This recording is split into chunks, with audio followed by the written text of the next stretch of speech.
Hello जय Hind students. आज का हमारा टॉपिक होने वाला है हीट। यहाँ पे हम लोग समझेंगे व्हाट इज हीट, यहाँ से कैसे क्वेश्चंस आते हैं, what is thermal expansion, thermal equilibrium क्या होता है, और उसके बाद में हम आखिरी में समझेंगे कुछ और छोटे छोटे से बहुत इंपॉर्टेंट से टॉपिक्स जो होते हैं, जैसे कि कंडक्शन हो गया, कन्वेक्शन हो गया, रेडिएशन हो गया। इनको हम लोग एकदम डिटेल में समझेंगे। बहुत ही इंटरेस्टिंग सा चैप्टर है। और दूसरी बात ये कि जब भी आप कमेंट सेक्शन में मुझे मेरे दिए हुए क्वेश्चंस के आंसर्स देते हैं तब मुझे बहुत अच्छा लगता है। इसी तरह से इन्वॉल्व रहिए, जो भी डाउट्स है आप वहाँ पे लिखिए, जिससे मैं क्लास में यहीं आपके डाउट्स को सॉल्व करवा पाऊँ, क्योंकि हम लोगों को ये कलेक्टिवली ही एग्जाम को क्लियर करना है, राइट। ठीक है, तो आज का टॉपिक हम शुरू करते हैं, जो कि होने वाला है हीट। क्या क्या कवर करेंगे आज? हीट को समझेंगे, व्हाट इज बेसिकली हीट, होती क्या है। उसके बाद में हम समझेंगे what is temperature, SI unit क्या है उसकी। उसके बाद में हम लोग देखेंगे what is thermal expansion and what are the different types of thermal expansion. ठीक है, उसके बाद में कंडक्शन, कन्वेक्शन, रेडिएशन को हम समझेंगे, और एंड में एज यूजुअल हम करेंगे कुछ क्वेश्चंस। ठीक है, चलिए शुरुआत करते हैं। सबसे पहले what do you mean by heat? तो बेटा हीट कुछ भी नहीं है, एक फॉर्म ऑफ एनर्जी है। कुछ भी गर्म या ठंडा लगता है ना जैसे हम लोगों को, वो क्या है? हीट की वजह से लगता है। एक फॉर्म ऑफ एनर्जी है जिसका सेंसेशन हमें हमारी स्किन के थ्रू हो रहा होता है। जैसे कि अगर हम लाइट की बात करते हैं, जब हम लोग ऑप्टिक्स पढ़ेंगे तब मैं ये बताऊंगी कि ऑप्टिक्स में हम लाइट की बात करते हैं, और लाइट क्या है? लाइट भी एक फॉर्म ऑफ एनर्जी है जो हमारी आंखों के अंदर देखने का सेंसेशन प्रोड्यूस करती है। सिमिलरली हीट क्या है? हीट भी एक फॉर्म ऑफ एनर्जी है जो हमारी स्किन के ऊपर हम लोगों को सेंसेशन प्रोड्यूस करती है किसी भी चीज के ठंडे या गर्म होने का।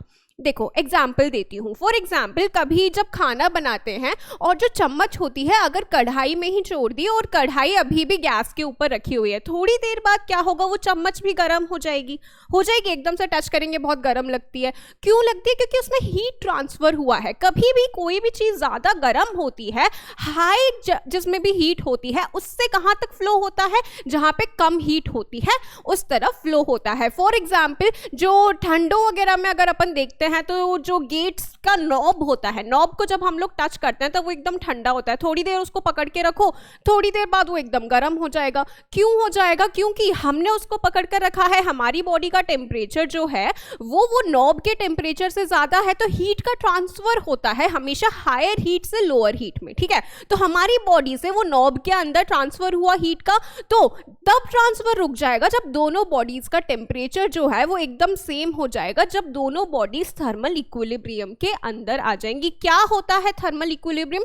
इसको भी हम लोग डिटेल में समझेंगे। यहां पे ये चीज क्लियर होनी चाहिए कि हीट क्या होता है। अ फॉर्म ऑफ एनर्जी, ठीक है, जो हमारी स्किन के ऊपर हम लोगों को हॉट या कोल्ड का सेंसेशन प्रोड्यूस करवाती है। देखो, it is a form of energy that flows from one body to another because of temperature difference between them. Temperature का डिफरेंस होता है। एक बॉडी का टेम्परेचर है 30 डिग्री सेल्सियस, एक बॉडी का टेम्परेचर है 0 डिग्री सेल्सियस, तो 30 डिग्री सेल्सियस से 0 डिग्री सेल्सियस वाली बॉडी में हीट का ट्रांसफर हो रहा होगा। As I told you, ultimately क्या एम है हमारा? थर्मल इक्विलिब्रियम में लाना, दोनों बॉडीज का सिमिलर टेम्परेचर करवाना हमारा अल्टीमेट एम हो जाता है। ठीक है, चलो, what is it's SI unit? SI unit heat की होती है जूल। अब देखो, अब हीट तो हम लोगों ने समझ लिया, टेम्परेचर क्या होता है? Very first chapter of physics जब हम लोगों ने शुरुआत की थी, यूनिट्स एंड डायमेंशंस, तब मैंने तुम लोगों को बताया था कि अगर कोई भी फिजिकल क्वांटिटी है तो उसको मेजर करने के लिए कितनी ज्यादा है, कितनी कम है, हमें कुछ ना कुछ यूनिट चाहिए।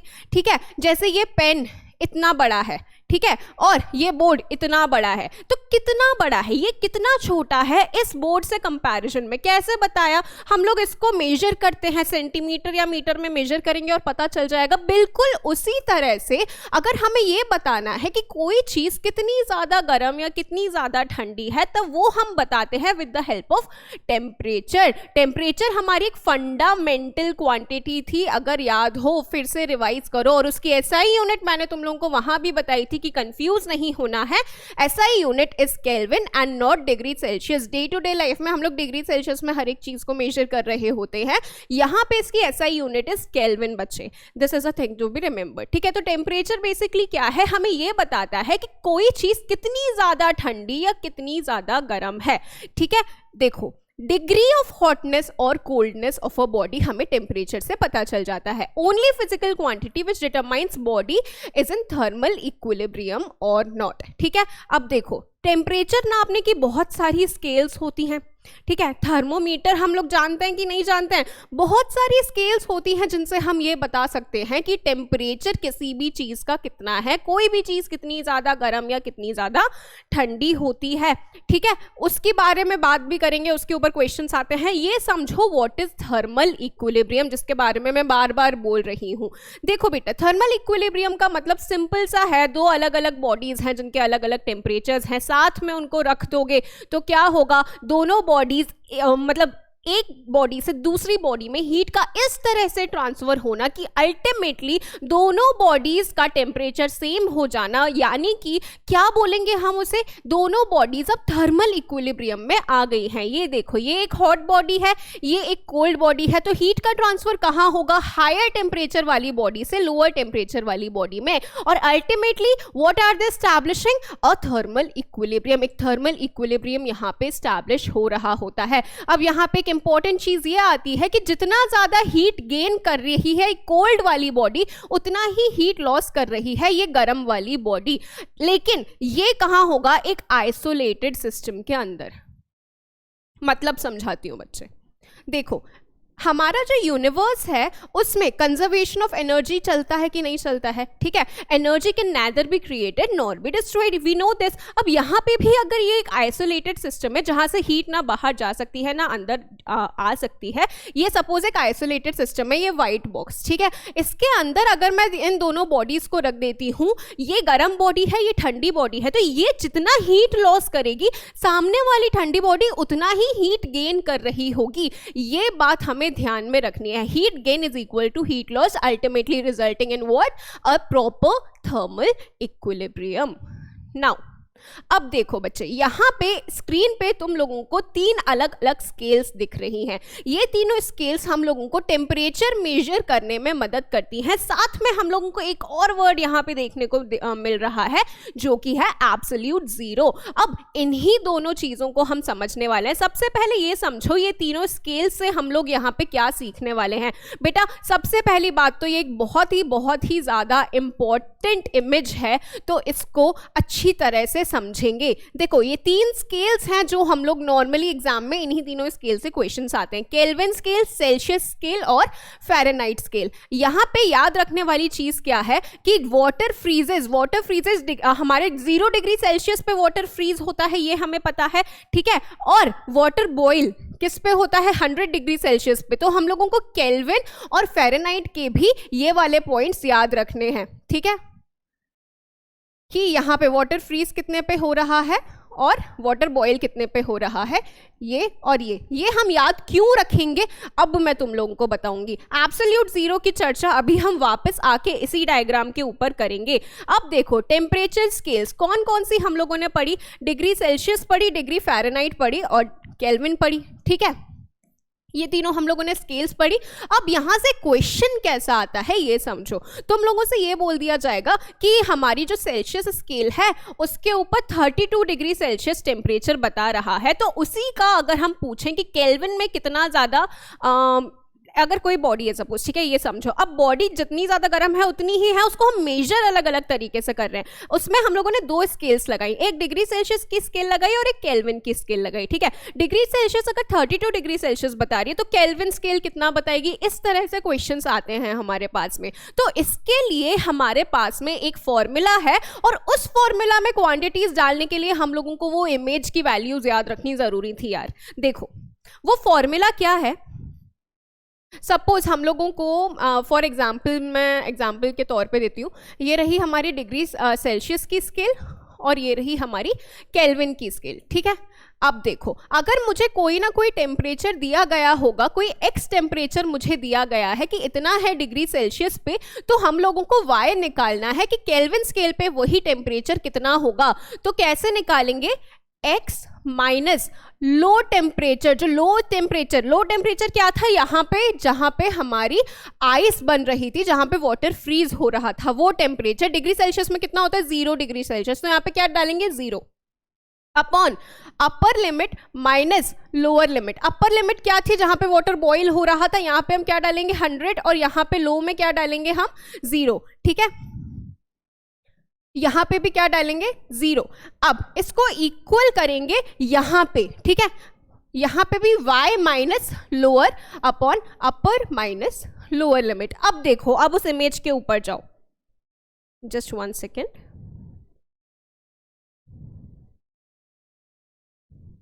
अब देखो इस इमेज के ऊपर जाओ, हम लोगों को केल्विन में पूछा था ना, तो केल्विन में लोअर लिमिट क्या हो रही है 273.15 हो रही है और यहां पे कितना हो रहा है 373, ठीक है। तो यहां पे हम क्या करेंगे, is equals to y minus 273.15 upon 373 minus 273.15, ठीक है। x हम लोगों को दिया हुआ होगा, L, U और L हम लोगों को पता है, तो इससे हम लोगों को केल्विन स्केल का पता चल जाएगा कि नहीं चल जाएगा। इतना ही इजी है। ये हमारा क्या है, कन्वर्जन है बेटा, एक स्केल से दूसरी स्केल में, और इस प्रकार के क्वेश्चंस आते हैं डिफेंस के एग्जाम्स में। इस तरह के क्वेश्चंस बहुत फ्रीक्वेंटली आए हैं, इसलिए इस कंसेप्ट को समझना बहुत जरूरी है। ये फॉर्मूला हमारे लिए बहुत जरूरी हो जाता है, क्या, x minus lower limit upon upper minus lower limit is equals to y minus lower limit upon upper minus lower limit. ये फॉर्मूला बच्चा तुम लोग याद रखोगे, ठीक है।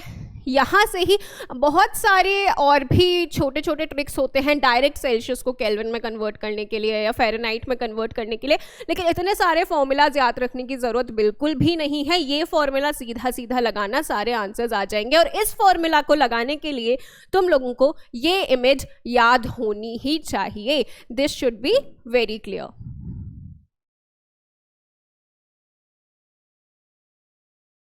अब देखो, यहाँ पे दो और स्केल्स का मेंशन है, एक रैंकी स्केल और एक क्रीमर स्केल, ठीक है।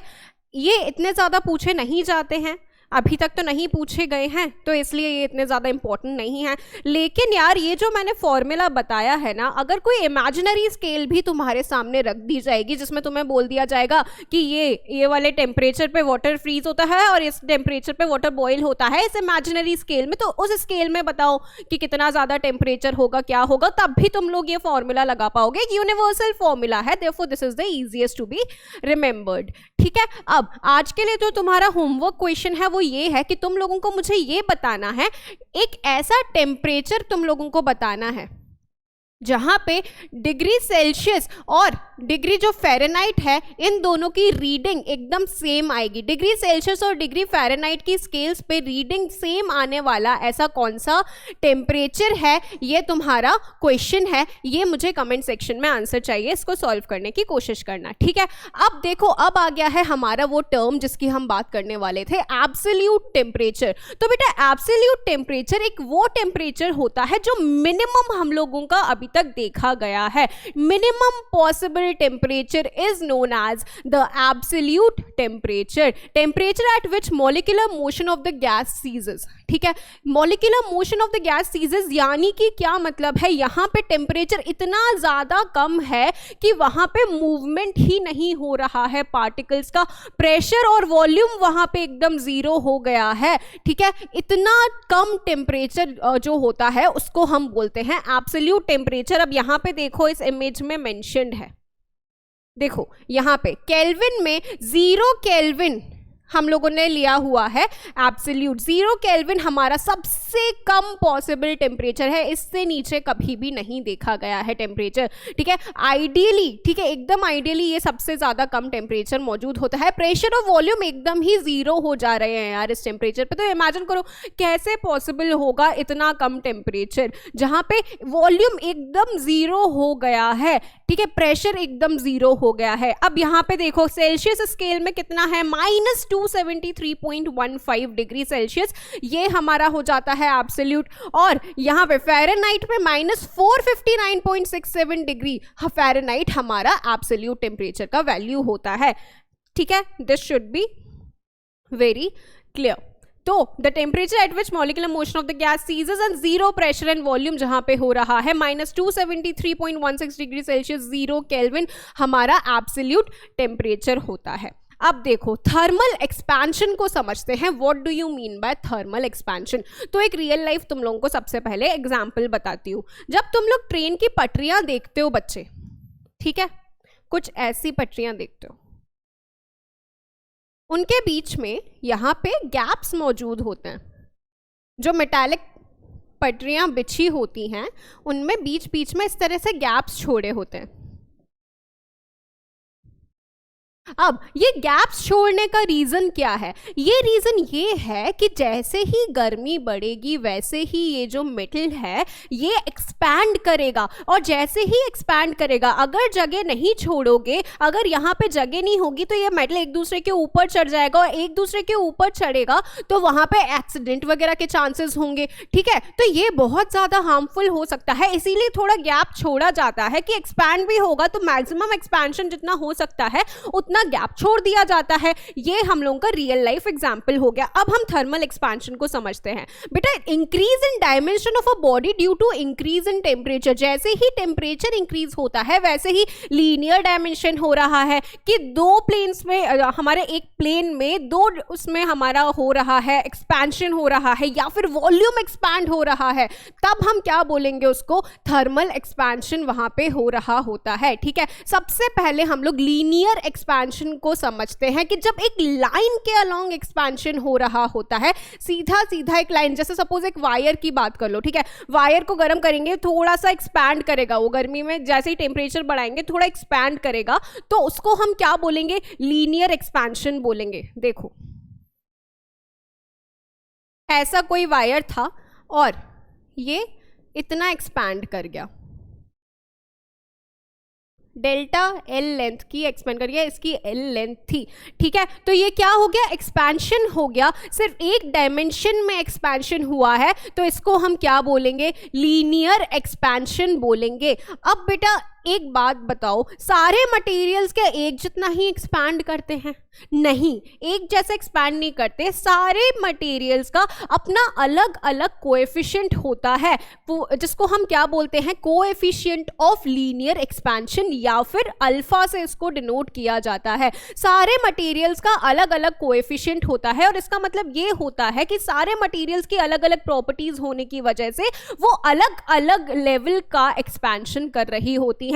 और इस अल्फा का फॉर्मूला क्या होता है? Increase in length upon original length into the rise in temperature. ये हमारा अल्फा का फॉर्मूला होता है जिसको हम याद रखेंगे, और इसका यूनिट क्या हो जाएगा?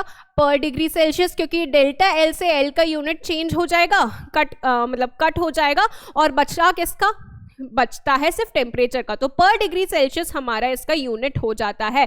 यानी कि हमें क्या समझ में आया है इस वाली स्लाइड से कि थर्मल एक्सपेंशन यानी कि जैसे ही टेम्परेचर चेंज हुआ वैसे ही एक्सपैंड हो रही है चीज। टेम्परेचर बढ़ाया हम लोगों ने तो एक्सपेंशन हो रहा है। अगर सिर्फ एक ही डायमेंशन में एक्सपेंशन हो रहा है तो हम उसको बोलेंगे लीनियर एक्सपेंशन, और लीनियर एक्सपेंशन का जो कोएफिशिएंट होता है उसको हम अल्फा से डिनोट करते हैं। अल्फा का फॉर्मूला होता है change in length upon original length into the change in temperature. Rise in temperature, पहले अगर कुछ टेम्परेचर था x, और अगर बाद में हम लोगों ने उसको बढ़ा के y कर दिया तो y माइनस x हम लोगों को यहाँ पे डेल्टा t की जगह डालना होता है। ठीक है, दिस शुड बी क्लियर। अब सिमिलरली अगर हमसे बोला जाता है यहाँ पे सुपरफिशियल एक्सपेंशन क्या होता है, ठीक है, तो सुपरफिशियल एक्सपेंशन हमारा दो डायमेंशंस में हो रहा होता है। फॉर एग्जांपल ये अगर मैं शीट की बात करती हूँ, ठीक है, तो ये इस तरह से भी एक्सपैंड कर रही है और इस तरह से भी एक्सपैंड कर रही है। ये शीट, ठीक है, दो डायमेंशंस में एक्सपैंड कर रही है, एक प्लेन में एक्सपैंड कर रही है, तो हम इसको क्या बोलते हैं? सुपरफिशियल एक्सपेंशन बोलते हैं। ठीक है, तो यहाँ पे क्या हो रहा है? लेंथ और ब्रेड्थ दोनों इंक्रीज हो रहे होते हैं। कोएफिशिएंट ऑफ सुपरफिशियल एक्सपेंशन को हम बेटा बीटा से बता रहे होते हैं। उसको हमने अल्फा से बताया था लीनियर एक्सपेंशन को, यहाँ पे बीटा से बताते हैं। यहाँ पे भी इंक्रीज इन एरिया, यहाँ पे लेंथ नहीं है, यहाँ पे एरिया है, increase in area upon initial area into the rise in temperature हमारा सुपरफिशियल एक्सपेंशन के कोएफिशिएंट का फॉर्मूला हो जाता है। सिमिलरली, वेरी सिमिलरली, वॉल्यूम या क्यूबिकल एक्सपेंशन की अगर हम बात करते हैं तो यहाँ पे तीन डायमेंशंस में एक्सपेंशन हो रहा होता है। लीनियर में 1 डायमेंशन में, सुपरफिशियल में 2 डायमेंशंस में, और यहाँ पे 3 डायमेंशंस में एक्सपेंशन होके अल्टीमेटली वॉल्यूम इंक्रीज हो रही होती है। अगर ये सपोज कोई क्यूब है, ठीक है, तो ये अल्टीमेटली सपोज इतना बड़ा हो गया, ठीक है, और ज्यादा इसका वॉल्यूम अगर एक्सपैंड हो जाता है तो हम क्या बोलेंगे कि वहां पे क्यूबिकल एक्सपेंशन हुआ है, और यहां पे कोएफिशिएंट को हम गामा से डिनोट करते हैं, और इसका क्या हो जाएगा, increase in volume upon initial volume into rise in temperature. बिल्कुल सिमिलर फॉर्मूलाज हैं यार, कुछ भी नहीं है, लीनियर में लेंथ डाली, एरिया में एरिया डाला, वॉल्यूम में वॉल्यूम डाली है, और कुछ भी नहीं किया है, एकदम सिमिलर फॉर्मूलाज हैं। कोएफिशिएंट्स को किससे डिनोट करते हैं ये याद रखेंगे, और सबसे सबसे ज्यादा जरूरी बात क्या है, अल्फा बीटा और गामा के अंदर जो रिलेशन है वो याद रखना यहाँ पे सबसे ज्यादा जरूरी है। Alpha is to beta is to gamma का जो रेशियो आता है वो 1:2:3 आता है। अल्फा में एक डायमेंशन में चेंज तो 1, बीटा में 2 डायमेंशन में चेंज, गामा में 3 डायमेंशन में चेंज, तो 1:2:3 हमारा इनका रेशियो आता है। इसको हम लोग याद रखेंगे, ठीक है, this is a thing to be remembered. I hope this is very clear. Okay, चलो अब आगे बढ़ते हैं। अब देखो, अगर ये तो हम लोगों ने बात करी कि सॉलिड्स में किस तरह से एक्सपेंशन हो रहा होता है, लीनियर, एरिया या वॉल्यूम में। अगर मैं लिक्विड में बात करती हूँ बेटा, तो वहां पे हमारे 2 प्रकार के हम लोगों को एक्सपेंशंस देखने को मिलते हैं। एक मिलता है एपरेंट और एक मिलता है रियल। अब देखो, सॉलिड को तो हम लोगों ने ऐसे रख दिया, ठीक है, कहीं भी रख दिया तो उसमें एक्सपेंशन हो गया। लिक्विड को हम लोग कहीं भी ऐसे ही रख देते हैं क्या? नहीं रखते ना, किसी वेसल में, किसी कंटेनर में रखते हैं और उसके बाद उसका एक्सपेंशन होता है। तो अगर हम लोगों ने एक वेसल जिसमें लिक्विड रखा हुआ है उसको हीट प्रोवाइड की है और हम ओवरऑल एक्सपेंशन देख रहे हैं वेसल और उसके अंदर लिक्विड प्रेजेंट दोनों का, तब हम उसको बोलेंगे रियल एक्सपेंशन। और अगर सिर्फ लिक्विड का एक्सपेंशन देख रहे होते हैं तब उसको हम बोलते हैं एपरेंट एक्सपेंशन। तो रियल का मतलब क्या है? एक्सपेंशन जहां पे vessel expansion included. Vessel expansion is included. और यहां पे एपरेंट में सिर्फ लिक्विड का एक्सपेंशन देखते हैं। द वेसल एक्सपेंशन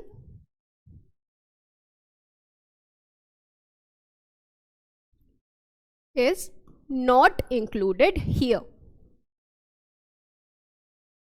ठीक है, तो हमारा टोटल एक्सपेंशन कितना हो रहा है? टोटल एक्सपेंशन हम लोगों का हो रहा है, टोटल एक्सपेंशन को हम क्या बोल सकते हैं? रियल एक्सपेंशन बोल सकते हैं कि नहीं बोल सकते? तो रियल एक्सपेंशन कितना होगा हमारा? Expansion of liquid plus expansion of the vessel. ये होगा कि नहीं होगा? तो इससे हमें क्या पता चल रहा है कि रियल ज्यादा बड़ा होगा कि एपरेंट ज्यादा बड़ा होगा? ऑफ कोर्स रियल एक्सपेंशन ज्यादा बड़ा होगा, क्योंकि हम लोगों ने उसमें वेसल के एक्सपेंशन को भी काउंट कर लिया है। कोई यार मेटल कंटेनर ही होगा ना, कोई सॉलिड ही होगा ना, अगर उसमें हीट सप्लाई किया तो वो भी तो एक्सपैंड करेगा लिक्विड के साथ साथ में, अगर हीट सप्लाई करोगे तो ओवरऑल एक्सपेंशन जो हमारा है, जो रियल एक्सपेंशन है, वो एपरेंट से बड़ा होगा। एपरेंट जहां पे हम सिर्फ लिक्विड एक्सपेंशन की बात कर रहे होंगे। बस इतना सा यहाँ पे हम लोगों को और एक्स्ट्रा समझना था। आई होप दिस इज क्लियर। ठीक है, चलो अब देखो, एक बहुत ही इंटरेस्टिंग कंसेप्ट आता है, anomalous behaviour of water. States of matter की बात हम लोग पहले भी केमिस्ट्री में कर चुके हैं। अगर हम लोग बात करते हैं सॉलिड्स की, तो सॉलिड्स में जो पार्टिकल्स रहते हैं वो बहुत ज्यादा पास पास में रहते हैं, as we have already discussed in chemistry, right? इसी तरह से ओवरऑल रहते हैं। अगर हम लिक्विड्स की बात करते हैं तो लिक्विड्स में थोड़ा सा डिस्टेंस होता है पार्टिकल्स के पास में, राइट? सॉलिड से कंपैरेटिवली थोड़ा सा ज़्यादा डिस्टेंस होता है, इंटर पार्टिकल जो डिस्टेंस होता है। गैसेस की अगर हम बात करते हैं तो उसमें सबसे ज़्यादा डिस्टेंस होता है, राइट? सबसे ज्यादा डिस्टेंस होता है, ये हम लोग ऑलरेडी पढ़ चुके हैं केमिस्ट्री में। अब देखो, एनोमलस बिहेवियर की अगर हम बात करते हैं तो नॉर्मल बिहेवियर क्या है? सबसे पहले तो ये समझना जरूरी है, एनोमलस का मतलब होता है अजीब। ठीक है, अब अजीब को समझने से पहले ये तो समझे नॉर्मल क्या होता है। नॉर्मली जब हम लोग सॉलिड से लिक्विड की तरफ जा रहे होते हैं तब डेंसिटी में क्या चेंज होता है बच्चे? तब डेंसिटी हमारी कम हो रही होती है कि नहीं हो रही होती है? अगर हम 0 डिग्री सेल्सियस पे पानी की बात करते हैं, उसके बाद में जैसे ही हम टेम्परेचर बढ़ाते हैं, आइस अगर 0 डिग्री सेल्सियस पे है और जब वो पानी में कन्वर्ट हो रही है, मेल्ट डाउन हो रही है, टेम्परेचर बढ़ रहा है, तब नॉर्मल बिहेवियर क्या बोलता है हमें कि उसका भी डेंसिटी क्या होना चाहिए? कम होना चाहिए। ठीक है, लेकिन ऐसा नहीं होता है 4 डिग्री सेल्सियस तक। क्या बोल रही हूं, देखो ये समझो, 0 डिग्री सेल्सियस से लेकर 4 डिग्री सेल्सियस तक जो पानी की डेंसिटी है बच्चे, डेंसिटी बढ़ रही होती है। और 4 डिग्री सेल्सियस के बाद जब हम आगे और हीट देते हैं तब जाके हमारी जो डेंसिटी है वो नॉर्मल बिहेवियर शो कर कर कम हो जाती है। अब ये जो नेचर बिहेवियर शो कर रहा होता है पानी, ये शो कर रहा होता है due to the presence of hydrogen bonding.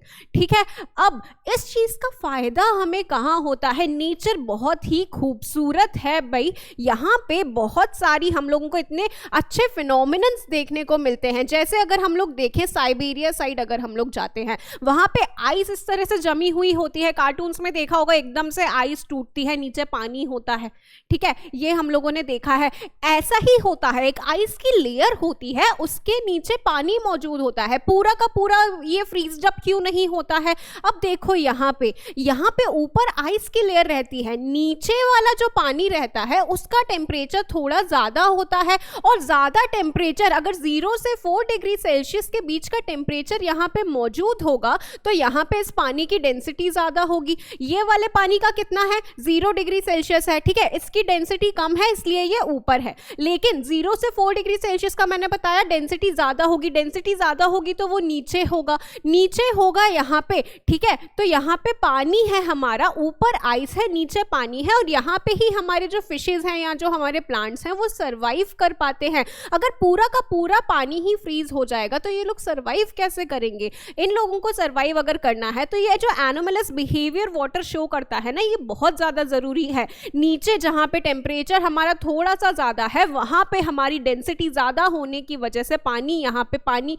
Liquid form में रहता है, ऊपर आइस की एक परत जमी हुई रहती है क्योंकि इसकी डेंसिटी कम होती है। ठीक है, ये हमारा एक बहुत ही प्यारा सा फिनोमिनन है नेचर का।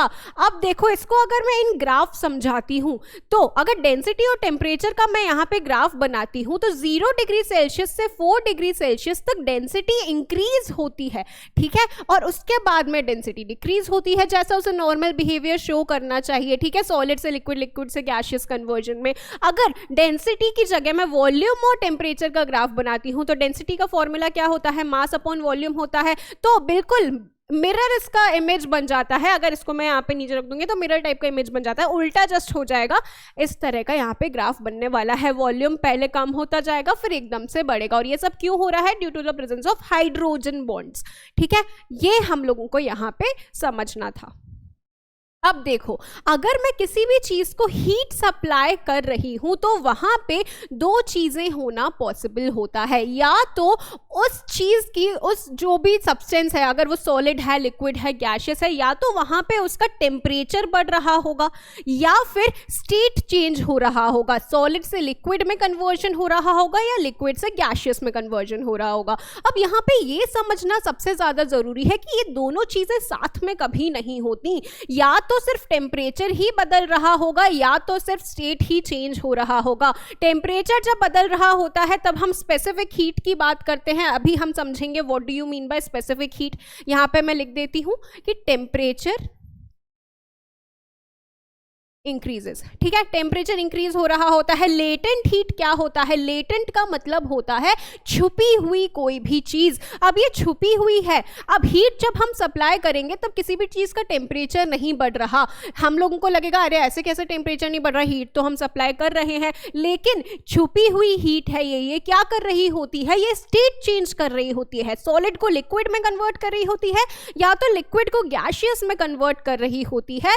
इसको हम क्या बोलते हैं, लेटेंट हीट बोलते हैं। वो जो छुपी हुई हीट ये चेंज कर रही होती है, चेंज ऑफ स्टेट।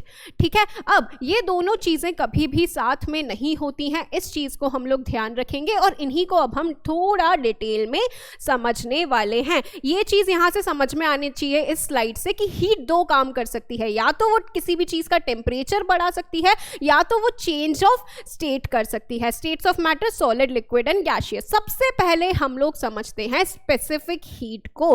अब देखो बेटा, किसी भी चीज को अगर मैं हीट सप्लाई करूंगी तो उसमें टेम्परेचर कैसे बढ़ रहा होता है, क्योंकि वहां पे जो पार्टिकल्स होते हैं उनका जो काइनेटिक एनर्जी होता है वो बढ़ रहा होता है। पार्टिकल्स मोशन करने लग जाते हैं, जोर जोर से ऐसे वाइब्रेट करने लगेंगे। और हम लोगों ने एनर्जी वाले चैप्टर में क्या समझा था कि हमारा जो काइनेटिक एनर्जी होता है that is due to the virtue of motion. अब ये जो पार्टिकल्स मोशन कर रहे होते हैं तो इनका जो काइनेटिक एनर्जी बढ़ रहा होता है वो किसकी वजह से बढ़ रहा होता है, टेम्परेचर की वजह से। Temperature is a function of kinetic energy और काइनेटिक एनर्जी टेम्परेचर की वजह से ही बढ़ती है, इस चीज को ध्यान रखोगे। यहाँ पे क्या हो रहा है, किसी भी सब्सटेंस को अगर मैंने हीट प्रोवाइड की है, ठीक है, अगर मैंने हीट प्रोवाइड की किसी भी सब्सटेंस को तो पार्टिकल्स में इस तरह से वो जोर जोर से वाइब्रेट करने लगेंगे यानी कि उनमें मोशन आया, उनकी काइनेटिक एनर्जी बढ़ी, उस पूरे के पूरे सब्सटेंस का टेम्परेचर बढ़ जाता है। जब काइनेटिक एनर्जी बढ़ेगी तो वहां पे टेम्परेचर बढ़ जाता है।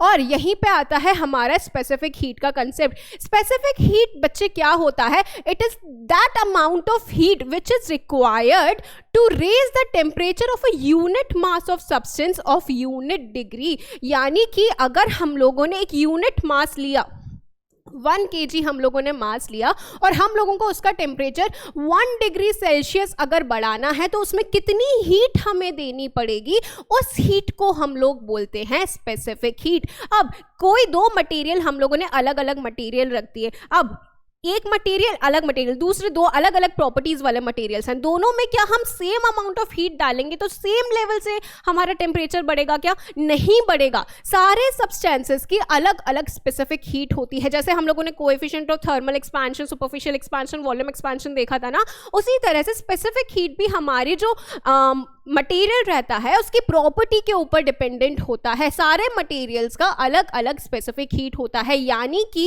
एक यूनिट मास का हम लोगों को अगर 1 डिग्री सेल्सियस टेम्परेचर बढ़ाना है तो हम लोगों को उनको अलग अलग हीट देनी पड़ेगी। कितनी हीट देनी पड़ेगी उसको हम बोलते हैं स्पेसिफिक हीट, ठीक है, स्पेसिफिक हीट हम उसको बोलते हैं। This should be very clear. इसको हम डिनोट किससे करते हैं, S से डिनोट करते हैं। Heat that is to be given to a unit mass for increasing the temperature for 1 degree Celsius, इसको हम बोलते हैं स्पेसिफिक हीट।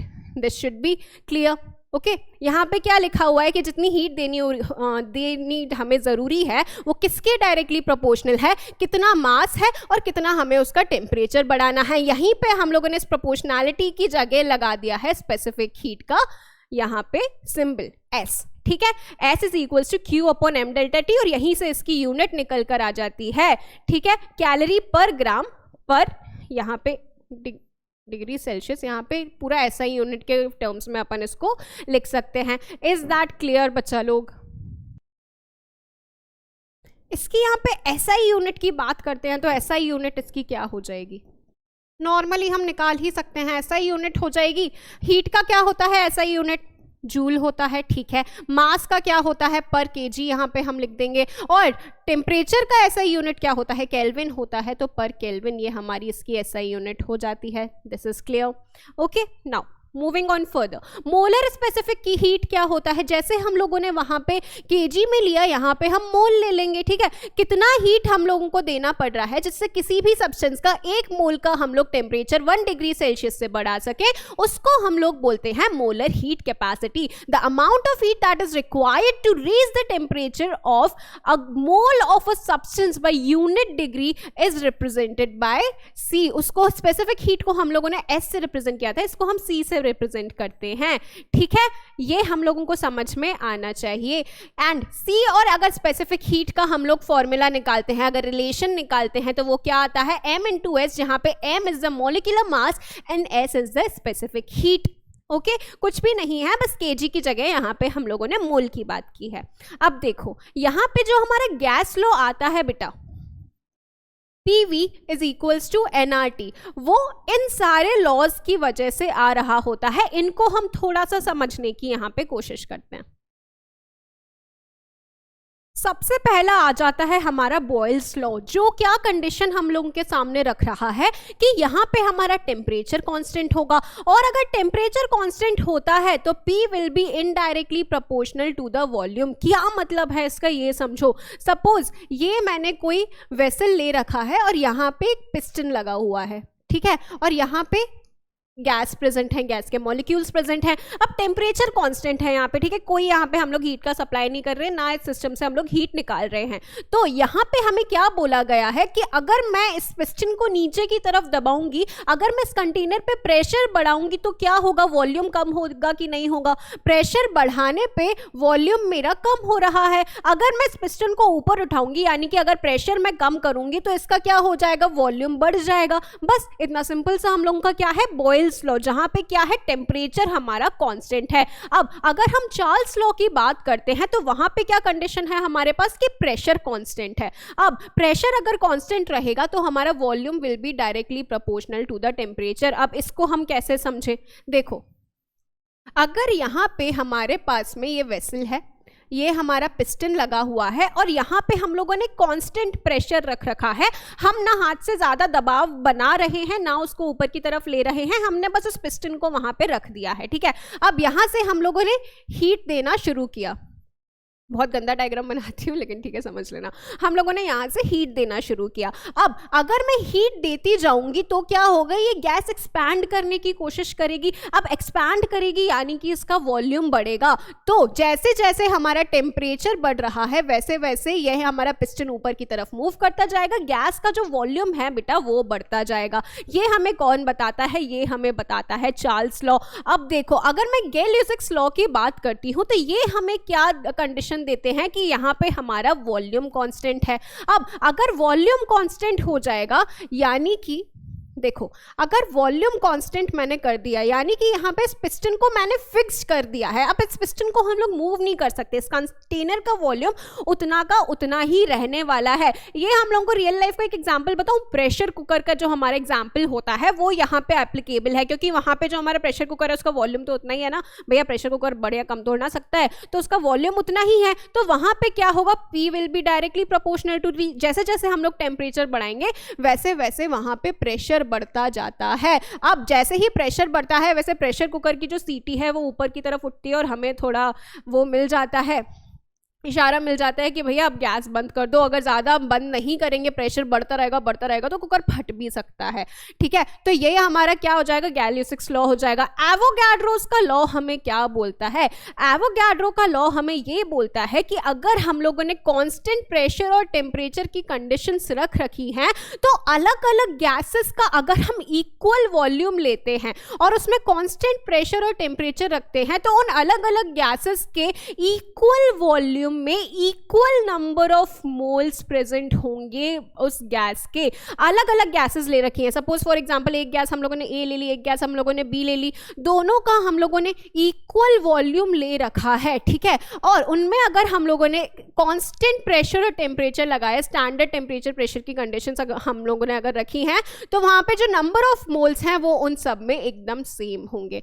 चलो ठीक है। उसके बाद में नेक्स्ट आ जाता है हमारा ग्राम्स लॉ ऑफ डिफ्यूजन, जो हमें क्या बताता है कि जो रेट है हमारे डिफ्यूजन का वो इनडायरेक्टली प्रोपोर्शनल या इनवर्सली प्रोपोर्शनल है square root of the density. यहां पे ये क्या है, रो है ये, ठीक है, this is rho, inversely proportional to the square root of density. Rate of diffusion का मतलब क्या, दो गैसेस हैं, अगर हम लोगों ने दो गैसेस, दो कंटेनर्स हैं, ठीक है, दो कमरे हैं और दोनों कमरों में हम लोगों ने अलग अलग गैसेस को भर रखा है। सडनली हम लोगों ने बीच की दीवार हटा दी, दोनों गैसेस एक दूसरे में आके डिफ्यूज होने की कोशिश करेंगी।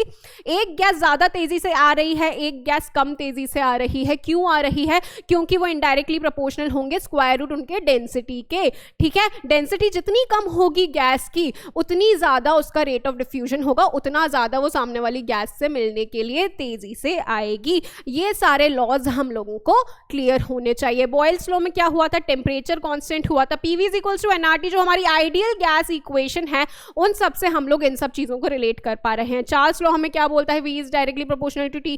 गैलियोसिक्स लॉ में हमारा वॉल्यूम कांस्टेंट होता है। एवोगैड्रोस लॉ मैंने समझा दिया, स्टैंडर्ड टेम्परेचर प्रेशर कंडीशंस। और ग्राहम्स लॉ ऑफ डिफ्यूजन में क्या हो रहा था, रेट ऑफ डिफ्यूजन की हम बात कर रहे थे। ओके चलो अब चेंज ऑफ स्टेट की बात करते हैं हम। यहाँ पे हम लोगों ने स्पेसिफिक हीट का कंसेप्ट समझ लिया कि नहीं समझ लिया?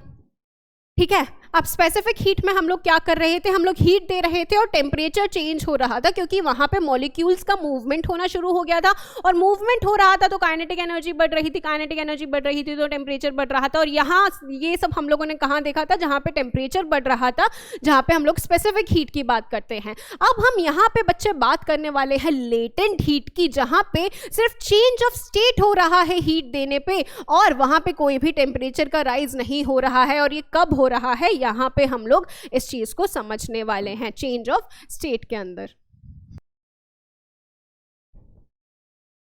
इसको मैं एक एग्जाम्पल से तुम लोगों को एक्सप्लेन करती हूँ। तुम लोगों ने वो जब हम लोगों का देश आज़ाद हुआ था उससे पहले जो हमारी लंबी चौड़ी स्ट्रगल थी उसके बारे में तो तुम लोगों ने पढ़ा ही होगा। अंग्रेज़ों ने कौन सा एक वो फिनोमेनन था जिसको सिलेक्ट किया था हम लोगों के देश को डिवाइड करने के लिए? डिवाइड करने के लिए उन लोगों ने शाम दाम दंड भेद में से कौन सा यूज़ किया था? भेद का उन लोगों ने यूज़ किया था। ठीक है, कौटिल्य की नीति थी, हमारे ही एक फिलोसोफर की नीति यूज़ करके उन लोगों ने हमारे ही बीच में भेद क्रिएट किया था।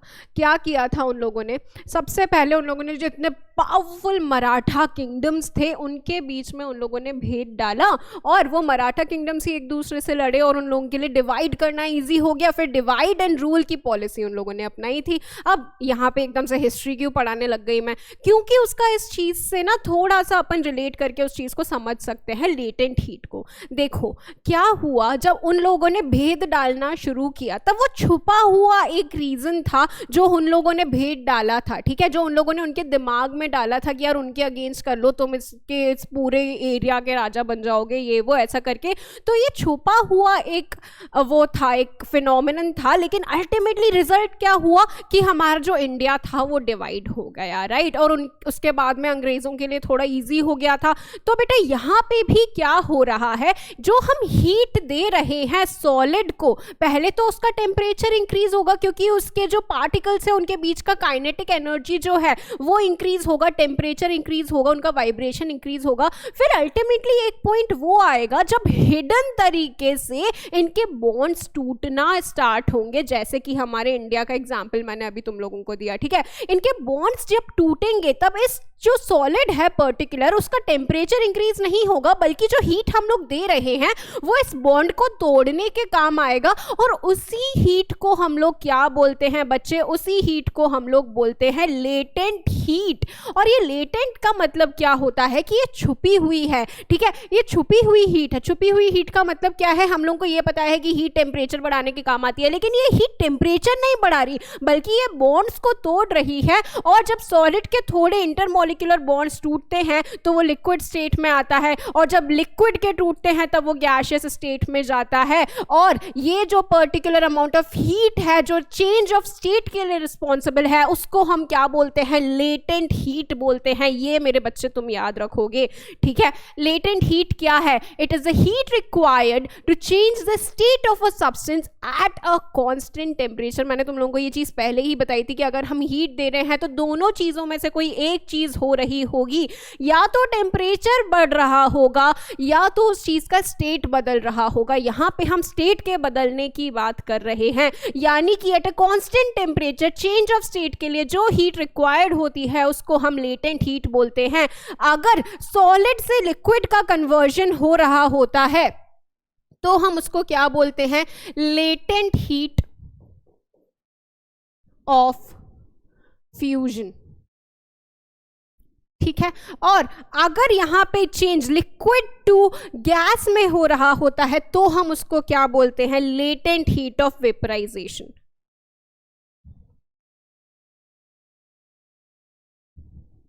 Latent heat of vaporization. This should be very clear in your minds. ठीक है, अब यहाँ पे पढ़ते हैं Q is equals to ml। तो हीट हम लोगों ने दी है that is equals to m into L, where L क्या है? लेटेंट हीट है। Heat is only able to overcome the forces of alteration between the particles. Alteration नहीं है, अट्रैक्शन है। फोर्सेस ऑफ अट्रैक्शन, जो अट्रैक्टिव फोर्सेस है सिर्फ उनको तोड़ने के काम आ रही है, टेम्परेचर नहीं बढ़ा रही है, ये चीज हम लोग ध्यान रखेंगे. But can not provide kinetic energy to them, hence no change of temperature, क्योंकि kinetic energy is a function of temperature. Temperature बढ़ने की वजह से काइनेटिक एनर्जी में चेंज आता है. काइनेटिक एनर्जी किसका फंक्शन है? टेम्परेचर का फंक्शन है. ये चीज मैंने बताई थी. लेटेंट हीट ऑफ फ्यूजन और latent heat of vaporization water की हम लोगों ने यहाँ पे मेंशन कर रखी है. This should be very clear. Now heat का जब बेटा ट्रांसफर हो रहा होता है एक हायर टेम्परेचर वाली बॉडी से एक लोअर टेम्परेचर वाली बॉडी में, तब वो 3 तरीके से हो रहा होता है, या तो कंडक्शन, या तो कन्वेक्शन, या तो रेडिएशन. क्या लिखा हुआ है पढ़ते हैं. Heat energy can be transferred from a body at a higher temperature to a body at a lower temperature by 3 different ways. कौन सी 3 डिफरेंट वेज हैं यहाँ पे लिखी हुई हैं. अब इसको एक एग्जाम्पल से हम लोग समझेंगे, एकदम क्रिस्टल क्लियर हो जाएगा मेरे बच्चे.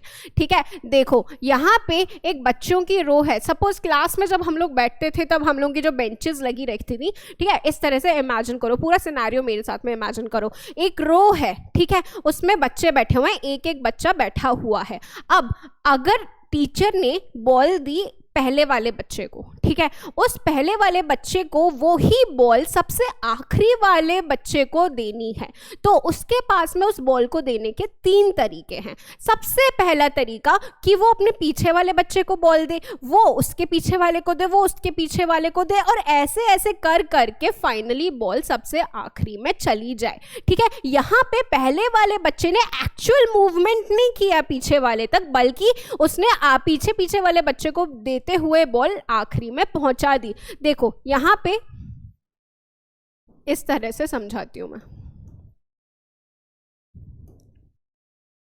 ठीक है, टीचर है ये यहां पे, सपोज टीचर इज मी, मैं 2 चोटी अपनी बना देती हूँ हमेशा. ठीक है, तो मैंने इस बच्चे को बॉल दी कि ये बॉल तुमको सबसे आखिरी वाले बच्चे तक पहुंचानी है. अब तुम कितने तरीकों से इस बॉल को पहुंचा सकते हो. पहला तरीका ये कि उसने बॉल इसको दी, उसने बॉल इसको दी, उसने बॉल इसको दी, उसने बॉल इसको दी, तो ये बॉल अल्टीमेटली पीछे वाले के पास पहुंच गई. इस तरीके को हम क्या बोलते हैं? इस तरीके को हम बोलते हैं कंडक्शन, जहां पे हमारा जो एक्चुअल मूवमेंट ऑफ पार्टिकल नहीं हो रहा है यहाँ से यहाँ तक, बल्कि यहाँ से हीट ट्रांसफर हो रही है without the actual movement of the particle. Example देती हूं, अगर एक रॉड है, सपोज यहाँ पे मैंने एक रॉड रख दी और यहाँ पे मैंने हीट दी उसको यहाँ से, तो क्या होगा? ये हिस्सा गर्म हो जाएगा और अल्टीमेटली जाते जाते ये हिस्सा भी गर्म हो जाएगा. कैसे गर्म होगा? जो इसके अंदर के पार्टिकल्स होंगे ना बच्चे, यहाँ से हीट दी तो ये वाला पार्टिकल जो है सबसे स्टार्टिंग वाला, वो वाइब्रेट करने लगेगा काइनेटिक एनर्जी के साथ में, और इसकी वजह से ये वाला पार्टिकल वाइब्रेट करने लगेगा, इसकी वजह से आगे वाला और भी पार्टिकल वाइब्रेट करने लगेगा, आखिरी तक फिर हीट पहुंच जाएगी. यानी कि आखिरी तक हीट पहुंची तो है, लेकिन पहले वाले पार्टिकल ने कोई मूवमेंट नहीं किया आखिरी वाले पार्टिकल तक हीट पहुंचाने के लिए. इसी तरीके को हम क्या बोलते हैं? कंडक्शन बोलते हैं. दूसरा तरीका समझो. दूसरा तरीका क्या हुआ कि ये लड़का खड़ा हुआ और इसने जाकर इस लड़के को बॉल दे दी. ठीक है, तो उसको हम उस तरीके को क्या बोलते हैं? उस तरीके को हम बोलते हैं बेटा कन्वेक्शन. कन्वेक्शन यानी कि ये लड़का जो है इसने मूवमेंट किया यहाँ से यहाँ तक और इस वाले लड़के को बॉल जाकर दे दी कि ये ले, मैम ने दी है. ठीक है, तो ये क्या हो जाएगा? ये कन्वेक्शन हो जाएगा. यहाँ पे क्या इंपॉर्टेंट चीज है? ये कि यहाँ पे एक्चुअल मूवमेंट हो रहा है उस बच्चे का, यहाँ से यहाँ इस बॉल को देने के लिए, हीट का ट्रांसफर करने के लिए पार्टिकल्स का एक्चुअल मूवमेंट हो रहा है. इसको समझो ये कब होता है. ठीक है, यहाँ पे समझाती हूँ. सपोज ये हमारा एक पैन है, यहाँ पे हम लोग हीट प्रोवाइड कर रहे हैं. ठीक है, यहाँ पे हम लोग हीट प्रोवाइड कर रहे हैं, तो यहाँ के जो वाटर मॉलिक्यूल्स होंगे, यहाँ के जो वाटर मॉलिक्यूल्स होंगे वो यहाँ से ऊपर जाएंगे, हल्के हो जाएंगे, हीट मिलेगी तो ऊपर जाएंगे. ठीक है, ऊपर ठंडे हो जाएंगे, एटमॉस्फेयर में हीट कम है, वापस नीचे आएंगे. इस तरह से पार्टिकल्स का कंटिन्यूस मूवमेंट हो रहा होता है और ऐसे ही हमारा पूरा पानी जो है वो गर्म हो जाता है. और इस तरह के गर्म होने को हम क्या बोलते हैं? कन्वेक्शन बोलते हैं. ठीक है, इस तरह के हीट के ट्रांसफर को हम क्या बोलते हैं? कन्वेक्शन बोलते हैं. अब तीसरा तरीका क्या है? है। तीसरा तरीका है हमारा जहां पे क्या हो रहा है कि इस लड़के ने बॉल को फेंका और इस वाले लड़के ने कैच कर लिया, तो उसको हम क्या बोलेंगे, रेडिएशन बोलेंगे। और रेडिएशन में क्या होता है बेटा, यहाँ पे डायरेक्ट मूवमेंट ऑफ पार्टिकल्स नहीं हो रहा है, इसने सीधे फेंका और उसने सीधे कैच कर लिया, तो ये हो गया रेडिएशन। इसका एग्जाम्पल समझो, सन से जो अर्थ तक रेज आ रही हैं, जो गर्म कर रही हैं अर्थ को, सन की वजह से, सन की गर्मी की वजह से जो अर्थ गर्म हो रही है वो क्यों हो रही है, ड्यू टू ईएम वेव्स की वजह से गर्म हो रही है। तो रेडिएशन क्या है बेटा, ईएम वेव्स की वजह से जो हीट का ट्रांसफर हो रहा है, जो इलेक्ट्रोमैग्नेटिक वेव्स हैं उनकी वजह से जो हीट का ट्रांसफर हो रहा है, that is an example of radiation. तो मेरे बच्चे, तुम लोगों को तीन चीज यहां पे समझ में आ गई हैं। सबसे पहला कंडक्शन, दूसरा कन्वेक्शन, तीसरा रेडिएशन। तीन तरीके से हमारी हीट जो है वो ट्रांसफर हो सकती है। कंडक्शन का मतलब क्या है, कंडक्शन का मतलब डायरेक्ट हमारे पार्टिकल्स का ट्रांसफर नहीं हो रहा है एक जगह से दूसरी जगह तक। इस पार्टिकल ने काइनेटिक एनर्जी की वजह से इस तरह से वाइब्रेट करना शुरू किया, दूसरे एनर्जी जो है वो दूसरे पार्टिकल को दी, उसने तीसरे पार्टिकल को दी, फिर यहां तक हीट पहुंच गई। दूसरा तरीका कन्वेक्शन, इस पार्टिकल ने सीधे के सीधे यहां से उठ के, ये पार्टिकल का मूवमेंट हुआ और उसने यहां तक हीट पहुंचा दी। तीसरा तरीका रेडिएशन, इसने सीधे बॉल फेंकी, बॉल उचक के सीधे आ गई यहाँ पे, मीडियम की जरूरत नहीं थी उसको, यहाँ पे सीधे यहाँ पे हीट का ट्रांसफर हो गया ड्यू टू ईएम वेव्स, तो उसको हम लोगों ने क्या बोला है, रेडिएशन बोला है। This should be very clear in your mind now. ठीक है बच्चे, देखो ये रहा हमारा कंडक्शन का एग्जाम्पल। हम लोगों ने इस रॉड को इस आग में, तपती हुई आग में डाला है, तो क्या होगा, धीरे धीरे ये जो रॉड है वो गर्म हो जाएगी और हम लोगों को हाथ में गर्म लगेगी। तो ये किसका एग्जाम्पल है, ये है हमारा एग्जाम्पल कंडक्शन का। ये किसका एग्जाम्पल है, जहाँ पे पानी गर्म हो रहा है और वाटर मॉलिक्यूल्स जो हैं वो ऊपर जा रहे हैं। ठीक है, ऊपर जा रहे हैं गर्म होके, फिर नीचे आ रहे हैं भारी हो गए, ठंडे थे इसलिए भारी हो गए तो वापस नीचे आ गए। इस तरह से वाटर के मूवमेंट को हम क्या बोलेंगे, वाटर मॉलिक्यूल्स के मूवमेंट को कन्वेक्शन। और ये जो सन बात कर रहा है आराम से आदमी, ठीक है, गर्मी की वजह से, सन की गर्मी किस फॉर्म में आ रही है अर्थ पे, रेडिएशन के फॉर्म में। वेरी इजी, ठीक है। चलो अब सेपरेटली समझते हैं कि यहाँ पे बुकिश लैंग्वेज में हमारे पास क्या लिखा हुआ है। Conduction is the process in which heat is transmitted from one point two the another through a substance without the actual movement of the particles. क्योंकि यहाँ पे क्या हो रहा था, ये हमारे पास रॉड थी ना, और रॉड में यहाँ पे हम लोगों ने हीट प्रोवाइड की थी, ठीक है, और यहाँ पे पार्टिकल्स का मूवमेंट शुरू हुआ था, पार्टिकल्स ने मूवमेंट शुरू किया और काइनेटिक एनर्जी धीरे धीरे दूसरे पार्टिकल्स में जाती गई और अल्टीमेटली ये वाला एंड भी गर्म हो गया। जैसे कि मैंने सबसे स्टार्टिंग में एग्जांपल दिया था कि कढ़ाई में हम लोगों ने, जिसमें सब्जी बन रही है, उसमें हम लोगों ने अगर जो चमचा है जिससे हम लोग चला रहे थे उसको हमने वहीं पे छोड़ दिया, तो थोड़ी देर बाद वो चमचा भी गर्म हो जाता है।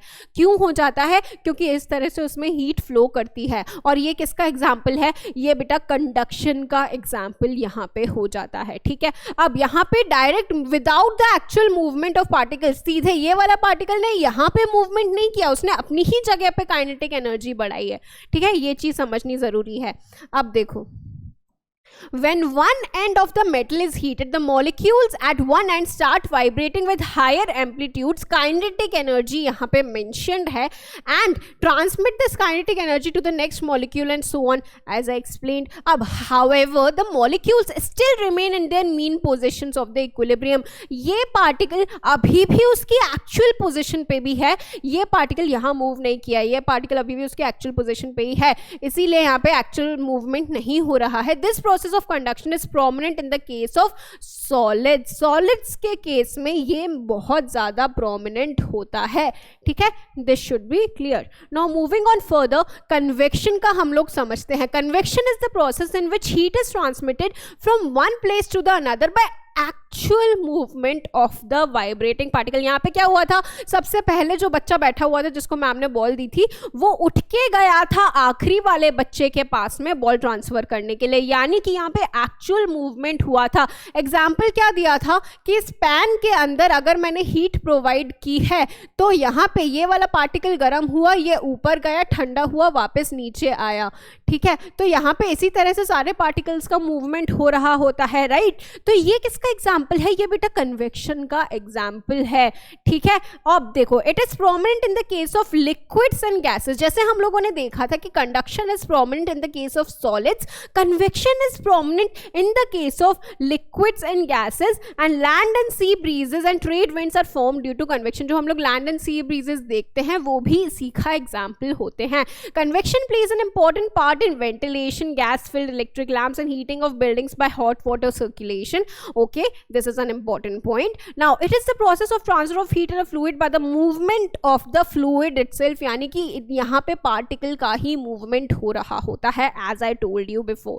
अब रेडिएशन की अगर हम बात करते हैं तो it is the process in which heat is transmitted from one place to the other directly without the necessity of an intervening medium. जैसे सन से डायरेक्ट अर्थ पे हमारी एनर्जी आ रही होती है, किसी मीडियम की रिक्वायरमेंट है क्या, नहीं है, क्योंकि यहाँ पे ईएम वेव्स की हेल्प से हमारी हीट ट्रांसफर हो रही होती है। EM waves need no medium for their propagation.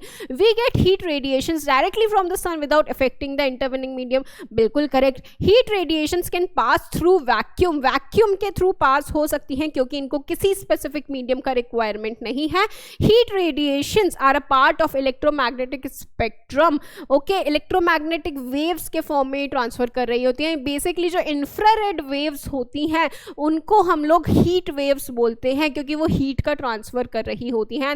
Those do not require any medium for their transfer. जैसे हम लोग माइक्रोवेव के अंदर देखते हैं तो जो माइक्रोवेव्स निकल रही होती हैं, जो हम माइक्रोवेव में कोई भी चीज़ गर्म करने के लिए रखते हैं तो वो भी उसको गर्म कर देती है। माइक्रोवेव जो है वो भी ईएम वेव्स हैं, वो उसको गर्म कर देती हैं। बिल्कुल किस तरीके की वजह से, रेडिएशन की वजह से। This should be clear. now we are moving towards certain questions. सबसे पहला question, temperature of the body measure क्या करता है? Hotness of the body, amount of heat contained in a body, degree of hotness of a body, और the average energy of the molecules of the object. मैंने ये चीज़ तुम लोगों को बताई थी कि जब हम लोग टेम्परेचर की बात करते हैं, ठीक है, तो टेम्परेचर हम लोगों को मेजर करने के काम आता है कि कौन सी चीज़ कितनी ज़्यादा गर्म या कितनी ज़्यादा ठंडी है। इसीलिए हम लोगों ने कुछ स्पेसिफिक यूनिट्स बनाए हैं, ठीक है, जिसकी बात हम लोगों ने सबसे पहले चैप्टर में की थी, जो मैंने रिपीट किया था। तो टेम्परेचर की अगर हम बात करते हैं तो वो मेजर करता है बेटे डिग्री ऑफ हॉटनेस, की कोई चीज़ कितनी ज़्यादा गर्म या कितनी ज़्यादा ठंडी है। तो the answer goes C. Now moving towards the next question कि real expansion of a liquid is always. अब मैंने तुम लोगों को रियल एक्सपेंशन और एपरेंट एक्सपेंशन के बारे में बताया था, राइट, कि रियल एक्सपेंशन क्या होता है, जहां पे हम लोग उस कंटेनर का एक्सपेंशन भी ऐड कर लेते हैं जिसमें वो लिक्विड रखा गया है, ठीक है। अब देखो, कोई भी अगर यहाँ पे मेरे पास कंटेनर है जिसमें मैंने कोई लिक्विड भर रखा है और यहाँ पे मैंने हीट का सप्लाई किया, ठीक है। अब ये लिक्विड तो एक्सपैंड होगा ही, साथ में ये जो कंटेनर है उसका भी वॉल्यूमेट्रिक एक्सपेंशन हो रहा होगा, वॉल्यूम का एक्सपेंशन हो रहा होगा, जिसको हम क्या बोलते हैं, रियल एक्सपेंशन बोलते हैं, जहां पे हम लोग वेसल के एक्सपेंशन की भी बात कर रहे होते हैं। अगर हम लोग सिर्फ लिक्विड के एक्सपेंशन की बात करते हैं तब हम उसको एपरेंट एक्सपेंशन बोलते हैं। देयरफॉर रियल एक्सपेंशन क्या होगा, एक बार सोचो और आंसर देने की कोशिश करो। Real expansion of the liquid will be greater than the apparent expansion, less than the apparent expansion, equal to the apparent expansion, या none of the above। इसको सोचने की कोशिश करो, बहुत इजी है इसका answer.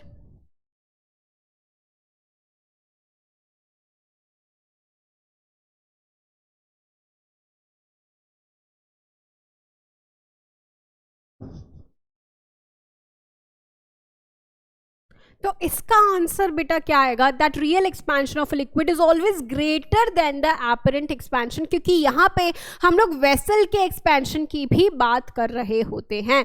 Now moving towards the next question, the temperature for which the reading on Celsius and Fahrenheit scales are identical is. ये क्वेश्चन मैंने तुम लोगों को ऑलरेडी होमवर्क में मेंशन कर दिया था.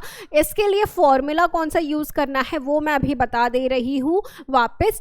x हमारा पहली वाली स्केल का टेम्परेचर है माइनस द लोअर स्केल का lower temperature on the scale, that is the point on which the ice is forming. ठीक है, अपॉन अपर स्केल माइनस लोअर स्केल. ठीक है, ये हम लोगों का हो गया पहला scale, minus y minus lower upon upper minus lower.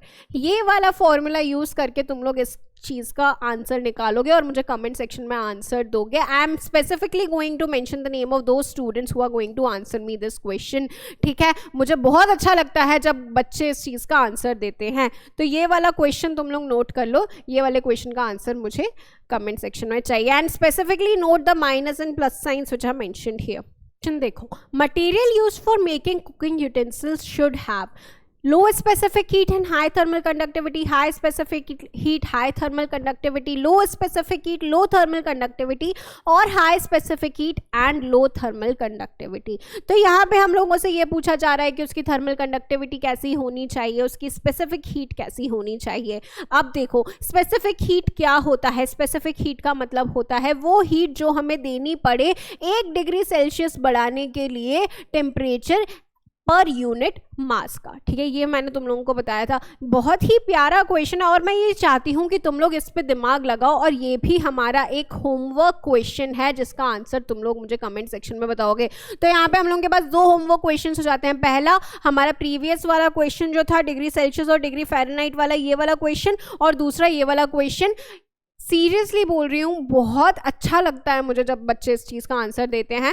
Please इसका आंसर कमेंट सेक्शन में मुझे देकर बताना कि तुम लोगों को क्या लगता है इसका आंसर क्या होना चाहिए. नेक्स्ट लेक्चर में स्टार्टिंग में ही सबसे पहले मैं इन दोनों क्वेश्चंस को मेंशन करने वाली हूँ और उन बच्चों का नाम भी मेंशन करने वाली हूँ जो मुझे करेक्ट आंसर देंगे.